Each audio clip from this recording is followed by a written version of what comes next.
Pulau terpencil pastinya. Untuk mengusir Dewi Mas. Suamiku, tidakkah kau merasa aneh dengan kehamilan Dewi Mas yang secara tiba-tiba?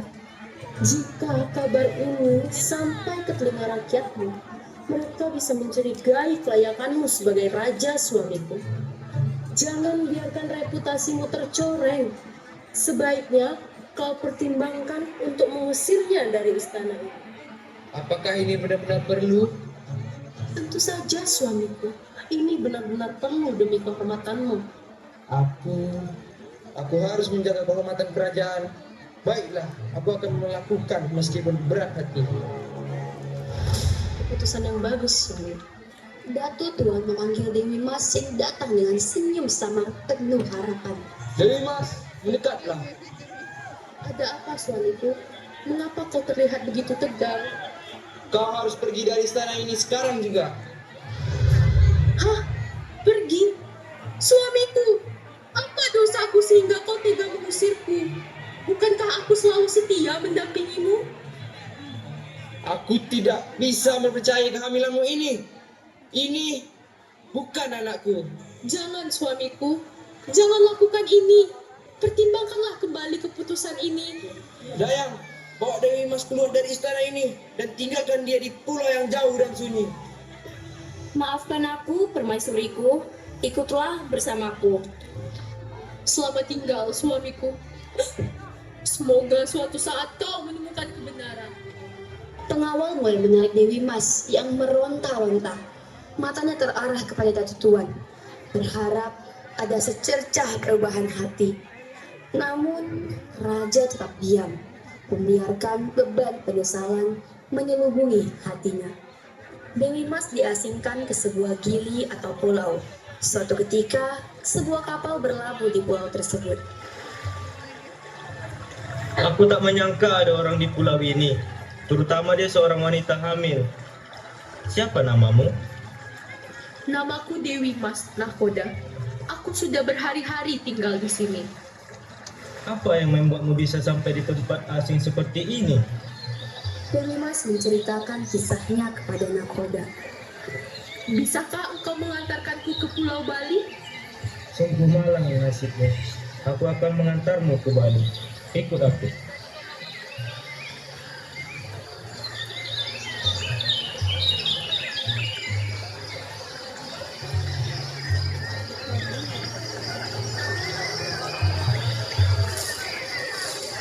Kapal berlayar menuju Bali. Dewi Mas tinggal di sebuah gubuk kecil di sana. Waktu berlalu hingga Dewi Mas melahirkan anak kembar laki-laki dan perempuan. Yang laki-laki lahir bersama sebilah keris dan diberi nama Raden Nuna Putra Jancak. Sedangkan yang perempuan lahir bersama anak panah dan diberi nama Dewi Renjani. Tahun berganti tahun, Raden Nuna dan Dewi Renjani tumbuh menjadi sosok yang rupawan. Di suatu hari, Raden Nuna dan Dewi Renjani duduk bersama Dewi Mas, ibunda mereka. Ibu, bolehkah aku menanyakan sesuatu kepadamu? Tentu saja, anakku. Apa yang ingin kau tanyakan? Sebenarnya, siapakah ayah kami? Mengapa kami dilahirkan tanpa kehadiran beliau di sisi kami? Aku selalu merasa ada yang hilang. Iya ibu, aku juga ingin tahu mengapa kami tidak pernah tahu siapa ayah kami. Mengapa ibu harus membesarkan kami sendiri? Dewi Mas terdiam sejenak. Matanya berkaca-kaca. Namun ia mencoba menenangkan diri sebelum menjawab. Anakku, ayah kalian adalah Raja Datu Tuan.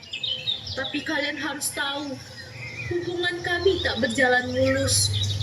Suatu hari, aku diusir darinya. Dipaksa pergi tanpa bekas kasih. Kehamilan yang aku harapkan sebagai berkah malah menjadi alasan aku diusir. Jadi, ayah kami, dia yang mengusirmu. Kenapa ibu? Mengapa dia tidak mempercayaimu? Aku tidak tahu, anakku. Cinta dan kesetiaanku tidak cukup baginya. Jika itu benar, maka aku tidak akan membiarkan ayah kami begitu saja. Kita harus mencari tahu dan menuntut hak kita, Ibu. Izinkan kami untuk mencari ayah. Ibu merestui perjalananmu, anakku. Pergilah dan temui ayahmu. Tapi ingat, jaga sikapmu dan berhati-hatilah. Aku akan pergi demi ibu, demi keadilan, dan demi kebenaran yang selama ini tersembunyi. Raden Nuna mengarungi lautan dengan tekad membara hingga akhirnya tiba di pelabuhan Lembar. Dengan langkah penuh keberanian, ia mendekati gerbang istana yang megah. Hadapannya, Datu Tuan sudah berdiri, menatap dengan sorot mata penuh kewaspadaan. Siapakah yang berani datang dengan amarah di istanaku? Aku, Raden Nuna Tanja, putra Dewi Mas. Aku datang untuk menuntut keadilan atas penderitaan ibu yang kau buang tanpa alasan. Datu Tuan terkejut, tangannya gemetar sejenak. Namun ia segera menguasai diri dan menghunus pedangnya, seolah ingin membuktikan otoritasnya. Jika kau benar putraku, maka tunjukkan keberanianmu. Buktikan bahwa darahku mengalir di nadimu. Kekuatan bukan soal duel. Pertarungan sengit pun terjadi. Denting senjata beradu menciptakan gema di udara. Raden Nuna dengan gesit menghindar dan menyerang balik dengan keris pusaka peninggalan ibunya. Serangan Datu Tuan yang awalnya agresif mulai melambat. Matanya pun mulai berkaca-kaca. Suara gaib bergema seakan menembus dinding-dinding istana, membuat mereka berdua tertegun. Hentikan pertumpahan darah, wahai ayah dan anak. Kebenaran bukan milik senjata, melainkan milik hati dan jujur. Datu Tuan menghentikan serangannya. Napasnya tersenggal-senggal, tatapannya melunak.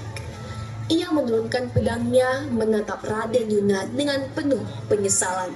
Anakku, apa yang telah kulakukan? Kesombongan dan ketakutanku menghancurkan hidup kita. Inilah waktunya untuk memperbaiki semuanya, ayah. Bukan untukku, tapi untuk ibu. Datu Tuan terdiam. Matanya menatap jauh seakan mencari kekuatan di dalam hatinya yang tersisa. Langit perlahan mendung, seolah ikut bersedih atas penyesalan yang mendalam. Dewi Mas, nama itu adalah bayangan dari masa lalu yang tak pernah kuhapus. Namun aku tahu aku berbuat salah. Ketidakadilan yang kuperbuat padanya bukan tanpa penyesalan yang menghantui.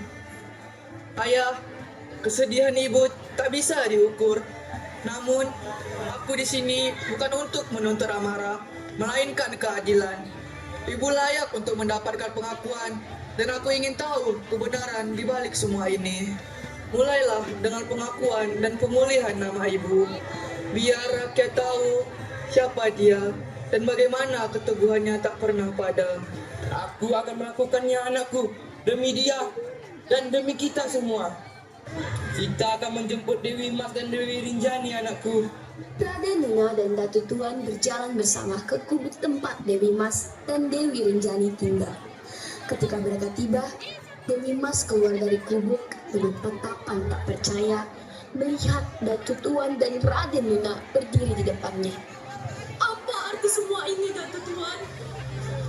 Maafkan aku, Dewi Mas. Aku datang untuk menjemputmu dan putri kita. Kesalahan besar yang telah kulakukan dan kini aku ingin perbaikinya. Dewi Rinjani memegang tangan ibunya mencoba menenangkan debar di dadanya. Air mengalir di pipi Dewi Mas. Raden Nuna mendekat dan menggenggam tangan ibunya. Dewi Rinjani tersenyum lega, matanya berbinar penuh harapan.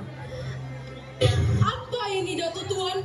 Mengapa kamu bawa kembali perempuan itu dan anak-anaknya? Tentu saja ini sebuah penghinaan, suamiku. Sungguh tutur, pengaruh musuhmu sudah cukup lama menghancurkan keluargaku. Aku tak akan membiarkanmu menghancurkan hidup kami lagi. Pergilah dan jangan pernah kembali. Pengawal, bawa Sunggar Tutur keluar dari kerajaan ini. Sunggar Tutur terpengarah, wajahnya memerah, kemarahannya tak berdaya melawan keputusan Datu Tuan. Dengan penuh rasa malu, ia akhirnya terdiam, berbalik, dan pergi. Mulai hari ini kita akan membangun segala dengan cinta dan kejujuran. Hari ini aku akan menyerahkan mahkota dan seluruh tanggung jawab kerajaan kepadamu, putraku. Kau telah membuktikan kekuatan dan kebijaksanaanmu. Jadilah pemimpin yang membawa kedamaian dan keadilan. Raden Nuna maju, menerima mahkota yang disematkan oleh Datu Tuan. Surat mata mereka bertemu, penuh dengan makna yang dalam.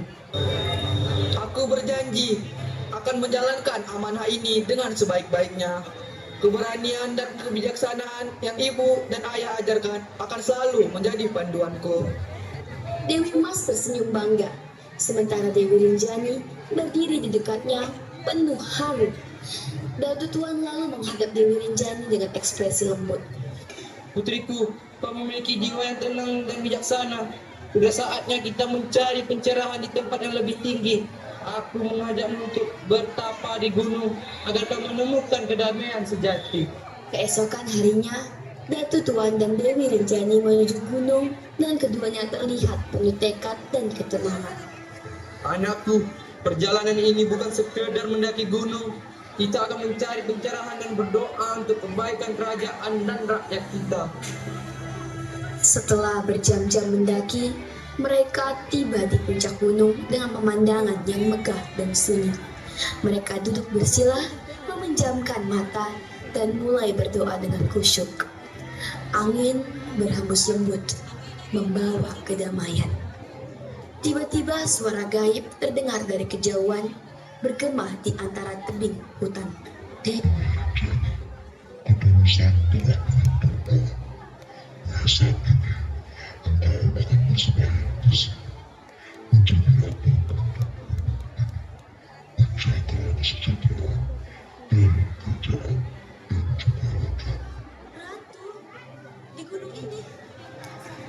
Dewi Rinjani membuka matanya, terlihat terkejut, tidak tahu berbuat apa.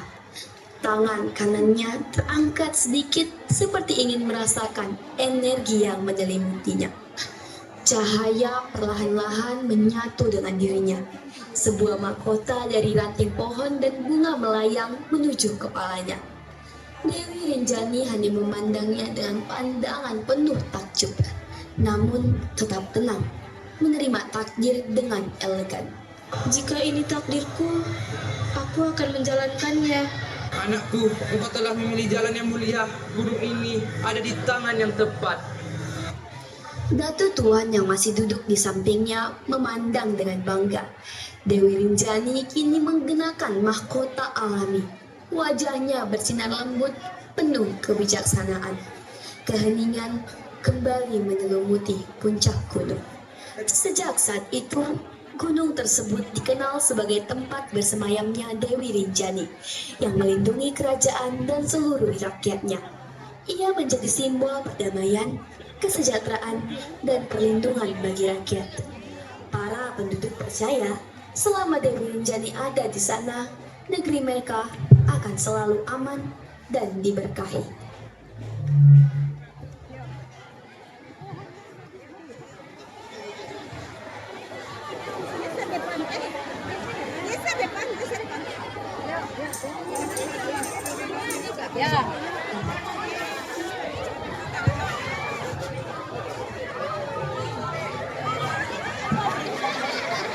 Aduh pohonnya.